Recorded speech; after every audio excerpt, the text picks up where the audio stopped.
guys, it's Jessica from Peace Love Books, and today I'm here with the book recommendation tag. I was tagged by Tori from Novel Life, and I believe Steph was the initial creator of this tag, so I will link both those videos down below. I'm very excited. I normally don't do tag videos, but this one seemed really fun because it's a way to just recommend my favorite romances, and so these are all books you have to read. Now, I think there's like 1 or 2 questions though about books like I don't like, but all the rest of them of the 15 are romances that I love that I think everybody needs to read, so I'll go ahead and get to some good romance recommendations. The first question is the book that you tell everybody is your favorite, and for me, that is Inked and Lies by Gianna Darling. I am obsessed with this book. I'm obsessed with this series. I've reread it. I highlighted my favorite quotes. I think about this book all the time. Lila and Nova are my absolute favorite couple. Just how this book is written is so beautiful. I'm obsessed with Gianna's writing, and I love the age gap, and they've grown up together. It takes years for them to be together because he is her older brother's best friend, and the beginning of this book made me want to cry. It has such good found family, like so much in here I'm obsessed with, and I don't stop thinking about it, and you should read it if you haven't yet. Check out the entire Fallen Men series, but this one by far is my favorite of the whole series, so one of my favorite books of all time. Then the question is a book that is your guilty pleasure, and now I don't necessarily have like guilty pleasures, but for this one I'm going with a book that I just had a fun time with, and I rated it highly, even though comparing it to like 4 and 5-star reads that I do read, it's not on the same level, but I had so much fun reading this book, and that is Power by Cassandra Robbins. This one is a mom's fiance romance. It is taboo, it is spicy, it is just such a fun time, and I loved the dynamic of the relationship and how he was becoming obsessed with his fiance's daughter, and then he just became in love with her and had to grovel to win her back, and it was so good. Like I said, I don't know why I loved it so much. It's just a taboo romance, but I had so much fun reading it, so I gave it 4 stars. If I was in a different mood, maybe I would have rated it lower, but it was just a really fun time, and I just loved it for how I felt while I was reading it, and that's why I loved it. It's not like it's like the most amazing romance or sweeping romance. It didn't make me cry.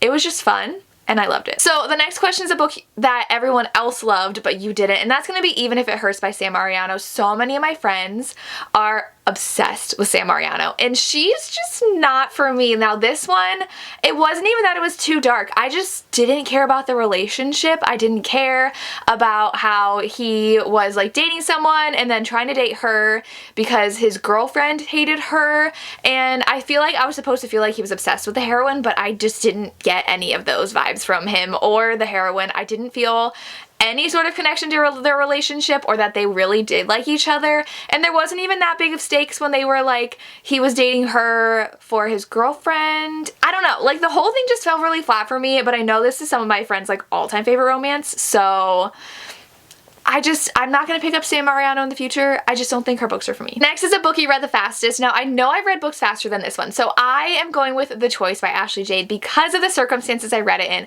I was reading it while I was working, so not like during the workday, but like I worked during the day, and then I read this book in not even 2 days. I was obsessed with this romance and wanted to read it every second that I could when I had time. So I was reading it in a very busy time in my life, but I could not put it down. I could not stop thinking about this book. I was excited to go work out so that I could read this book because I read while I'm on the treadmill, and I was like, time to run so I can figure out what more is going to happen in this book because it's so angsty and so messy and so good.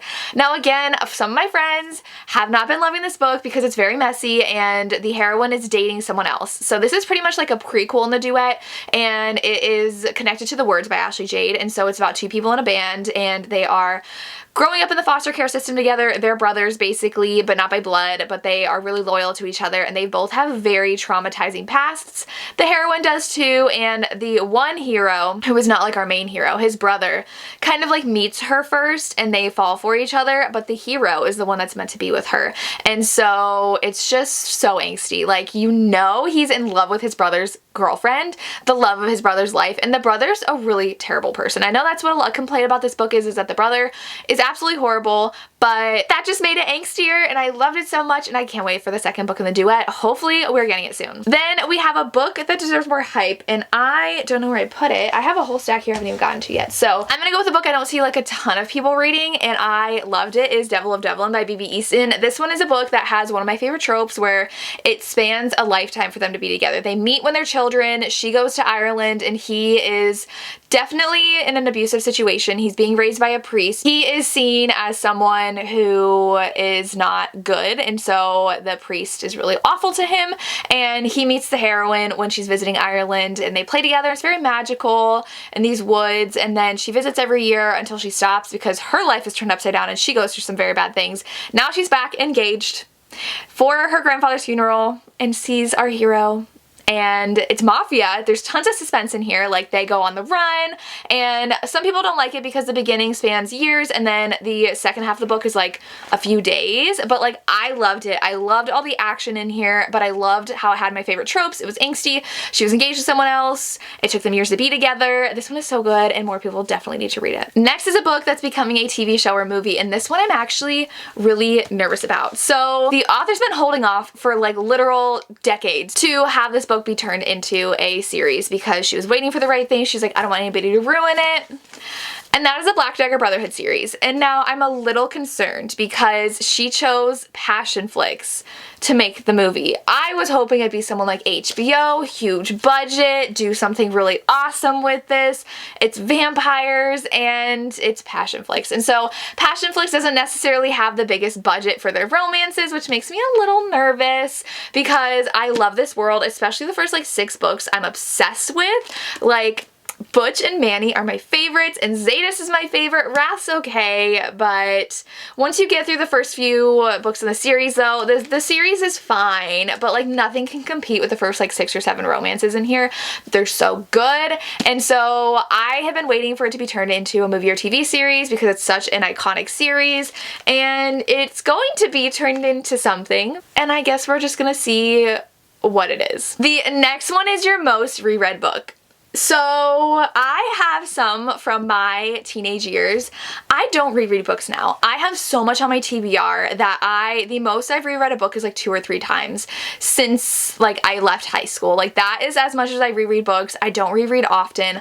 But when I was in high school and was reading romances, I would be obsessed. Like, there's one book here that I finished it and I immediately picked it back up and reread it because I just love a good romance. And so I don't know if these look familiar to anybody, but we have the Simon Paul's romantic comedies, which I would look for this spine. Talk about marketing. I would look for this kind of design with this logo on the bottom at the library and pick up every single one I could find. And I read all of them. And then we also have this series. Avon was publishing these. It's Harper Teen. They were publishing these books with these illustrated covers, and I was literally obsessed. So these are both romances. They're young adult romances that I loved when I was in high school, and this was the one I was the most obsessed with. So this one, she goes to these like cabins every summer and she is in love with one of the twins that live next door. So she's best friends with one and she's in love with the other twin, but the best friend is in love with her, and so they decide to fake date for her to get the other twin, and they end up falling for each other. And I literally like could not stop reading this book. I was so obsessed. This is the one that I read and then I immediately picked up and reread it again, and I just kept on rereading it because I loved it that much. And then my other favorite one is a baseball romance, and this one, the heroine's family decides to allow like one of the local baseball players to come stay at their house because I don't know if they were on this team or it was like a training camp, but he was living with them and they fell in love. And I just vividly remember she had cookie dough chapstick too. It was like this chapstick from like her favorite ice cream place and became this joke between them, but he was a baseball player living in her house and they fell in love. I would love to do a reading vlog rereading my favorite romances from high school because these, and then there were a couple other ones that I reread all the time because I was obsessed. So it'd be fun to revisit these stories. Since then, I think the most reread book I have is A Court of Mist and Fury. I've read it 3 times now. I just finished my 3rd reread, but I think that's like the most I've reread a book. Like even Inked in Lies, I've only read twice. So I did not reread a lot. I have too much on my TBR. The next question is a book recommendation that is from a genre you don't typically read, and for that, for me, is going to be In My Dreams, A Whole Knife by Ashley Winstead. This is a thriller, but the romance in here had me Obsessed. So this is dual timeline between the past in college, where everything is leading up to the murder of one of their friends and their friend group, and the future where they're all back for homecoming and someone's determined to find out who actually killed her. And so it's so good, and there is like a romance, like so many secrets come out from when they were in college together, unraveling now in the future. And the main character, she is a little bit unreliable, she's very unlikable, but I loved reading it because she is kind of wanting to get back together with someone who I think he's actually married. Did they get married? I think they're married. And you're just like, but does he really love his wife? No, go be with her. So I had so much fun reading this. Definitely kept me on my toes. I could not put it down. Then we have a book that deserves all the hype it gets, and this one I saw the author share. It is on its 4th reprint, and it's only been out since November. So that is Before I Let Go by Kennedy Ryan. This book, I'm seeing it everywhere, and I'm so happy because I'm obsessed. This one is a second chance romance, which has easily become one of my absolute favorite tropes, and it's a divorced couple, which is a very niche trope that I need more of because they got divorced after losing a child, so please know that going in. It is very heavy in those details of what had happened to them, and the heroine has depression, and there's a lot of therapy in here, and she says, I need to heal myself before I can commit to anybody else. And she's like, I just can't do this anymore. So they do get a divorce, she works on herself, and they do have kids, so they go between their houses. They have a really cute dog too, and they work together, so it's not like they never see each other again. They work together all the time. He is now dating, and our heroine is like, I do not like how I feel with him dating someone. So it's them reconnecting, and the hero finally going to therapy, talking with the kids about everything going on, and it was so good. So good. Kennedy Ryan's amazing. I love this. Next is a book you usually recommend when asked for a recommendation, and I have two. So I have two authors that I literally do not stop talking about. I recommend them all the time, and I know it's annoying. Like, people actually get annoyed with me for recommending these authors so much. So that is going to be Catherine Cowles and Kiwi Tyler. Forget Me Not, I bring up whenever I can. This one is an amnesia romance. It's a second chance with a married couple on the brink of divorce. He gets amnesia and doesn't remember that he cheated on her. It's so good.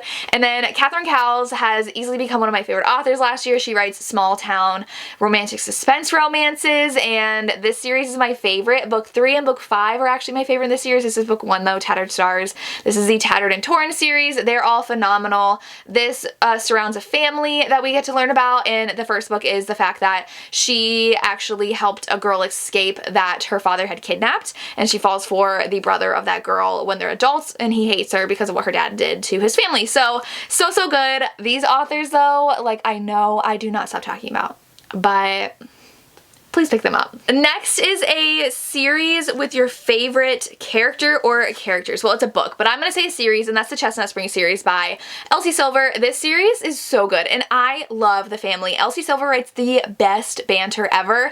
It's small town, it's sports romance. We have forced proximity in this one, and then second one is a nanny single dad romance, and the third one is a friends to lovers romance, and he is a hockey player. So many of my favorite tropes. Like I said, the banter's phenomenal. I love everyone who lives at the farm together and how they grew up together, and it's so good. The dad's hilarious. I love their connection with each other. Definitely some found family in here. I'm obsessed with all these characters. Next is a place you would like to live, and I'm gonna choose In the Weeds with the Love Light Farms series. Not specifically Love Light Farms, but like Beckett in his house. And the heroine, she just finds so much peace and comfort living in Beckett's house at Love Light Farms. So the whole premise is that she's a social media influencer, and she's just lost her passion and her way and her roots of why she started her social media account, and so she goes to the place that she was less happy at, and that was Love Light Farms, and the town's a little meddlesome and forces her to stay with Beckett.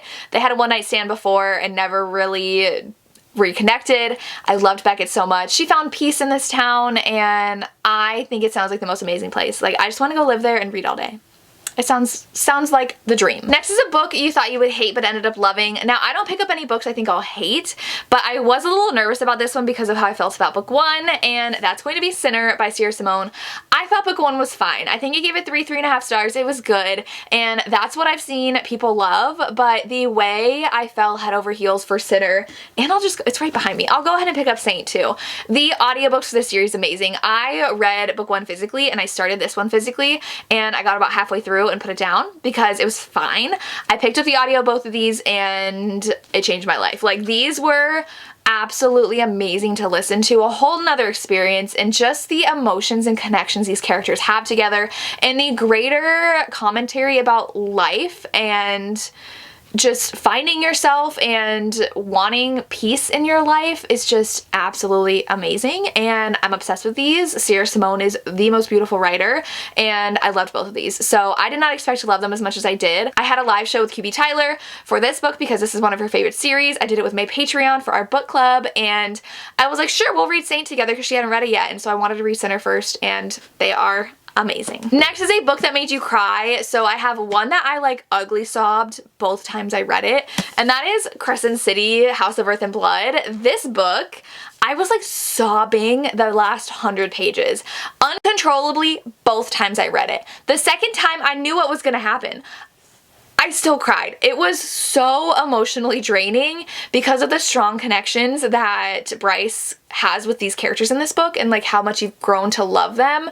Things that happen, I couldn't keep my eyes open. I was crying that hard reading this book, and I literally could not put it down until I was done both times because I was like, I need to get through these last 100 pages because I can't come back to this. I can't. So this was amazing. And then I also cried in The Duke and the Lady in Red by Lorraine Heath. This book, it was amazing. I absolutely love the characters. I love the story. I loved the angst in here is just on a different level, and the connections with certain characters, and the way the hero changes and falls for people was just amazing. If you haven't read this yet, please do. And then the last question is a book you wish you could reread for the first time, and that's going to be Still Beating by Jennifer Hartman. This was my first Jennifer Hartman book and made me absolutely fall in love with her books and her writing and the emotions she puts in her writing. The experience reading this book is unlike anything I've ever had, and so just to feel that again would be amazing. So this one's a very, very dark and heavy book. They do get kidnapped together and are forced to do unspeakable things together, but then they escape together, and he is actually her sister's boyfriend, fiance, and so they have to try to go back to the normal life, but they know they are the only two people that could ever understand what they went through, and it was just amazing. Like, I don't know what other word to use. It was just the most emotional book I've ever read, and just I loved it. I love how Jennifer Hartman writes her romances and the emotions in her romances and the turmoil her characters go through to get a happily ever after. It just makes it so much more worth it in the end, and I love this book so much. I would love to reread it, but I would love to read it for the first time again. And that is the book recommendations tag. Let me know your answers for any of these, and if you've read these. That's all I have. As always, thank you so much for watching, and have a good day. Bye.